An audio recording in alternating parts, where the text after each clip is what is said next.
tipper from Junaid Khan. He gets the big one. अस्सलाम वालेकुम everyone. Hopefully के सारे ठीक ठाक होंगे। सबसे पहले हैप्पी न्यू ईयर। ठीक है, आज दूसरा दिन है और मैं दुआ गो कि आप लोगों के जितने भी जायज़ ख्वाहिशात है अल्लाह ताला वो पूरे करे। उसके अलावा अगर क्रिकेट की बात की जाए तो काफ़ी गर्मा गर्मी चल रही है। हालांकि है तो सर्दी, ऑस्ट्रेलिया में तो है, वैसे भी वेदर भी गर्म है, हालात भी गर्म है, क्योंकि ड्रेसिंग रूम की बातें जो है वो बाहर निकलना शुरू हो गई है। और हमेशा जो भी टीम होती है उसकी जो ड्रेसिंग रूम की बातें जो है वो बाहर आना शुरू होती है। सो इस मीन्स की यूनिटी भी नहीं है और दाल में कुछ काला है। सो एक आधा दिन से जो है वो चल रहा है, इवन इंडियन मीडिया पे भी चल रहा है, सोशल मीडिया पे भी चल रहा है कि भाई ड्रेसिंग रूम की बातें जो है वो बाहर आ गई। कि जिस तरह गंभीर ने कहा कि भाई ये टीम जो सेलेक्ट हुई, मैं चाह रहा था कि पुजारा हो, प्लाना ना हो, डिंगरा ना हो, ये हो या ना हो। रोहित ने कहा कि भाई ये चीज़ हो, अगरकर ने कहा कि भाई ये चीज़ होनी चाहिए। सो हालात जो है वो अच्छे नहीं है। टीमों का भी वैसे भी पता तब चलता है कि जब आप हारते हो ना, तो तब पता चलता है कि हाँ भाई टीम में यूनिटी कितनी है और टीम का ड्रेसिंग रूम का माहौल जो है वो किस तरह है।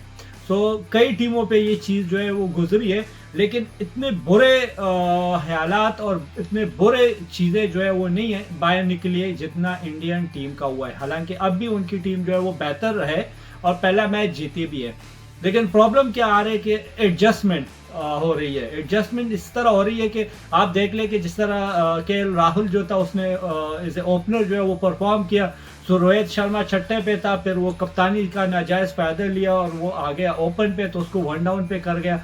सो उसकी वो वाली परफॉर्मेंस नहीं रही। हालांकि रोहित की खुद भी परफॉर्मेंस नहीं होती, लेकिन उसने ये सोचा कि भाई टीम बाढ़ में जाए, पहले मैं अपनी परफॉर्मेंस दूँ, क्योंकि अभी डू एंड डाई वाला काम है उसके लिए। क्योंकि मीडिया पे भी चल रहे हैं और जो एक्स क्रिकेटर है वो भी सारे यही कह रहे हैं कि भाई रोहित शर्मा को भी अब बाहर कर लो टेस्ट स्क्वाड से और विराट कोहली भी कर ले, क्योंकि विराट कोहली ने भी ये एक ही सौ किया, उसके अलावा उसने कुछ नहीं किया। सो हालात अच्छे नहीं है। अब देखना यह होगा कि लास्ट मैच अभी कल से शुरू हो रहा है, तो उनकी प्लेइंग 11 क्या होगी, किस माइंड सेट के साथ आएंगे, क्योंकि ऑलरेडी उन लोगों ने तो हथियार डाल दिए। हथियार इसलिए डाल दिए क्योंकि जब टीम की ड्रेसिंग रूम की बातें जो है वो बाहर आना शुरू हो गई कि इसमें हथियार डाले हुए हैं। तो अब देखना होगा कि क्या सिचुएशन बनती है। सिचुएशन वाइज अगर बात की जाए तो पाकिस्तान टीम की भी कल से वो भी साउथ अफ्रीका के अगेंस्ट खेल रहे हैं, तो हालात इधर भी ऐसे ही है। जिस तरह रोहित शर्मा जो है वो परफॉर्म नहीं कर रहा, तो यहाँ पे भी शान मसूद की परफॉर्मेंस वो नहीं रही। वैसे ओवरऑल भी अगर देखा जाए वो उसकी परफॉर्मेंस इतनी अच्छी नहीं रही टेस्ट में, क्योंकि 29 की एवरेज से वो खेल रहा है, पाकिस्तान टीम का कप्तान है और मेरे ख्याल में खेला भी कोई 30-40 मैचेस जो है वो खेल गया। सो अगर वो इम्प्रूव कर लेता तो मेरे ख्याल में ये काफ़ी चांसेस थे उनके लिए।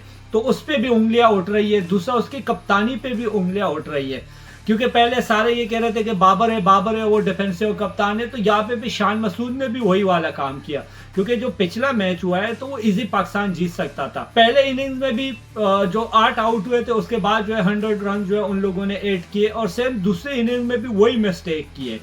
उन लोगों ने क्या किया कि भाई 99 पे 8 आउट हुए थे और 5वें दिन और चौथे इनिंग्स में जो है वो इतना 51 रन बनाना जो है वो बहुत ही मुश्किल काम होता है, वो भी साउथ अफ्रीका में और टेस्ट क्रिकेट में।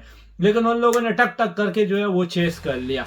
सो हालात बुरे हैं दोनों जगह पे। एशियन टीमों के लिए जो है हालात इतने साजगार नहीं है। सो अब देखना होगा कि भाई पाकिस्तान टीम का कॉम्बिनेशन क्या बनेगा, क्योंकि प्रॉब्लम ये है कि शान मसूद को तो ड्रॉप कर ही नहीं सकते, कि वो भी कप्तान है, जिस तरह रोहित को नहीं कर सकते।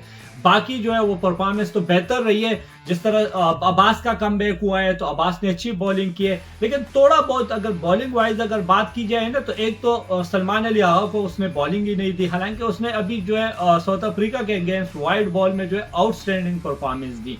साइम अयूब को ट्राई किया, उसने तीसरे ओवर में जो है विकेट लिया, तो उसने स्पिनर्स को जो है वो घास तक ही नहीं डाला। हालांकि मेरे हिसाब से अगर 8-10 रन जो है वो 8 किए होते तो स्पिनर अगर ले आते तो शायद वो आउट कर जाता था।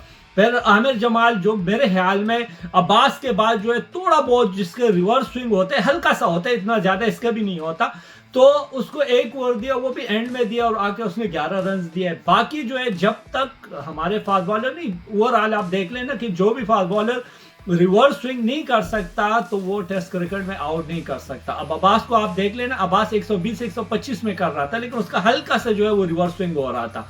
रिवर्स स्विंग के लिए पेस इतनी जरूरी नहीं होती, आपका जो बायोमैकेनिक, आपकी टेक्निक, आप किस तरह रिलीज करते हो, किस तरह बॉल पकड़ते हो, ये सारी चीजें मैटर करती है। अब जिस तरह नसीम वगैरह है वो 140 प्लस में बॉलिंग कर रहे थे, लेकिन प्रॉब्लम क्या था, क्योंकि उनका रिवर्स स्विंग होता ही नहीं है तो वो इजी जो है वो खेल रहे थे। अब अब्बास का जो है वो एक तो वो विकेट टू विकेट बॉल कर रहा था, थोड़ा सा बॉल भी उसका नीचे रह रहा था, दूसरा उसका हल्का सा जो है वो स्विंग हो रहा था रिवर्स स्विंग, तो उसने 8 आउट किए। फिर खुरम है, आउटस्टैंडिंग बॉलर है, परफॉर्मर है, डोमेस्टिक में भी किया, इधर भी जब भी उसको चांस मिला है इन आउट होता रहा। पहले इंजरी की वजह से हुआ था, फिर जो है वो वैसे हुआ है, लेकिन जब भी उसको चांस मिले उसने नए बॉल पे आउट किए। लेकिन उसको भी सेमिनी और पुराने बॉल पे जो है वो बॉलिंग किस तरह करनी है ये चीजें सीखनी है। तो ये कुछ चीजें थी जो आप लोगों के साथ शेयर की। आप लोगों का इस बारे में क्या ख्याल है, आप लोग मुझे कमेंट्स में बता सकते हो।